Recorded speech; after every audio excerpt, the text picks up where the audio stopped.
Okay, so this is part 2 of Harry Potter One-Shots Draco Forever and Always. I've already uploaded part 1, so that was actually a really quick upload, so let's just continue. My rabbit won't make any mess. Okay, so, Father, enough. You haven't even gotten to know Yin yet.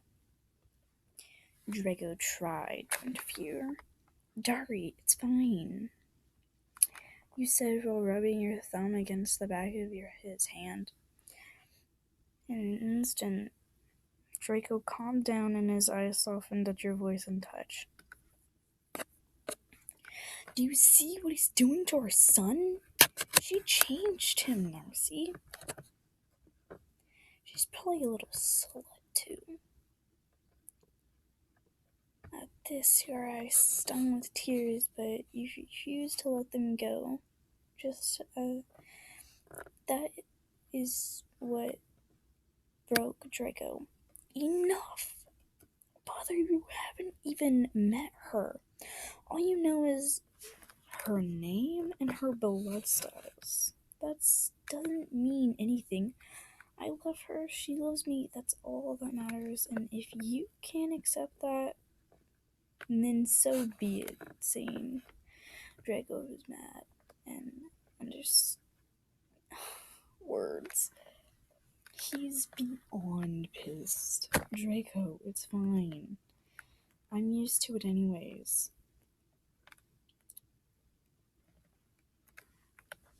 You tried calming Draco down. No, Yin. I love you and I will define you forever and always. That's not how you spell always. Remember. He was referring to when you and him promised each other to stay alive when the start of the battle at Hogwarts. A few years has passed, and Lucius has warmed up to you, and you and Draco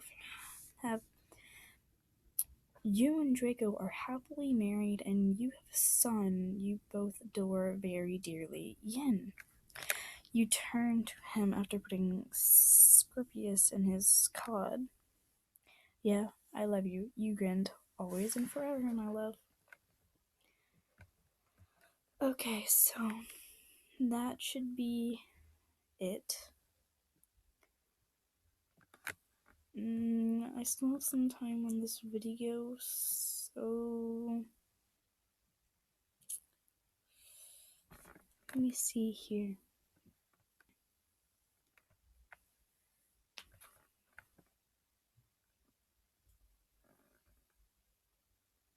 Okay, just by this title, I can see that it's good.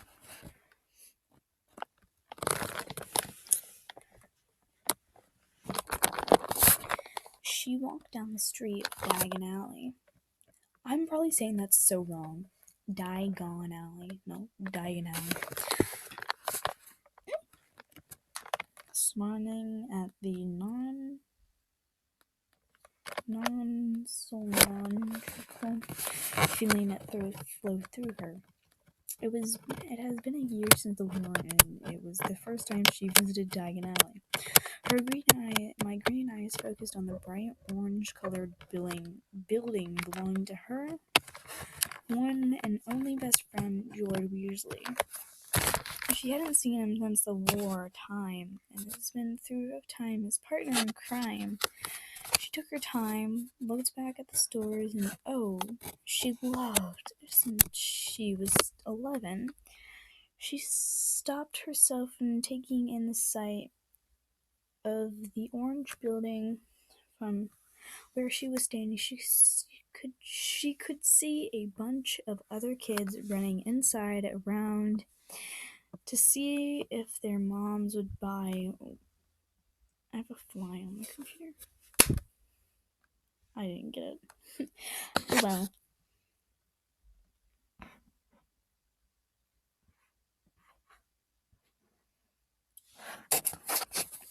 To see if their moms would buy one of the loved product. She chuckled softly happy at the now happy the twins could make so much people. Finally, she gathered the courage to walk in the store. Laughter filled her ears as she saw all the smiling kids that ran around.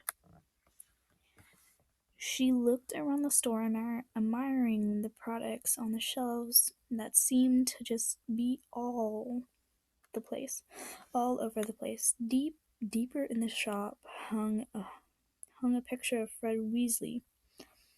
The black-haired girl sighed and looked up at the portrait. About time, isn't it, Potter? Oh, wait, we're a Potter. Okay. She heard a voice from behind her. She immediately recognized the boy who stood in front of her. George, she whispered as she ran up to him and hugging him. It felt good to be back in his arms. She always liked George. Only Fred knew this. She was quite good at hiding it. I've missed you, Soph. She pulled away and staring at her eyes. Missed you too, Georgie. She smirked at his nickname. She spent the rest of the day helping George around the shop. Occasionally, Ron would stop by. She didn't care. She spent the time with her love, and she was absolutely in bliss. Sophie, George was chuckling at how she just zoned out. Oh, sorry, George. She blushed in embarrassment. What were you saying? I was just saying how beautiful you were, he smirked at her. She blushed red at the sight, stared down at her lip, not knowing what to say back.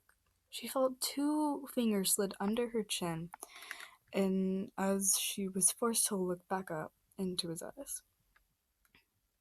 Okay. Sophie, ever since I've met you on the train, I have been falling for you more and more over the years. I can't stop staring at your green eyes or having the urge to run my fingers through your hair all bloody day. But what I'm saying is, I'm in love with you, Sophie Potter. He sighed and looked into her eyes. She stared at him as she tried to process the information. I'm sorry, Soph. I knew you didn't like me. He sighed and looked down. You grabbed his collar and pulled him together so you were much close. So they were so close she could smell his breath. Who said I didn't love you, George? And with that, the black girl hair closed the gap between them, the two, as they connected lips. She fell on top. She felt on top of the world as his hands snaked around her waist and her arms into her hair. She pulled away so she could get some air into her lungs. George smiled and pulled her closer so she was against his chest. You're mine, he whispered. Good, bad, let me know. Let's say good.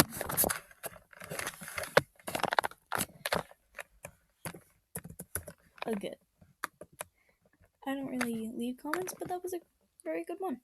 Okay. So, this is the second one.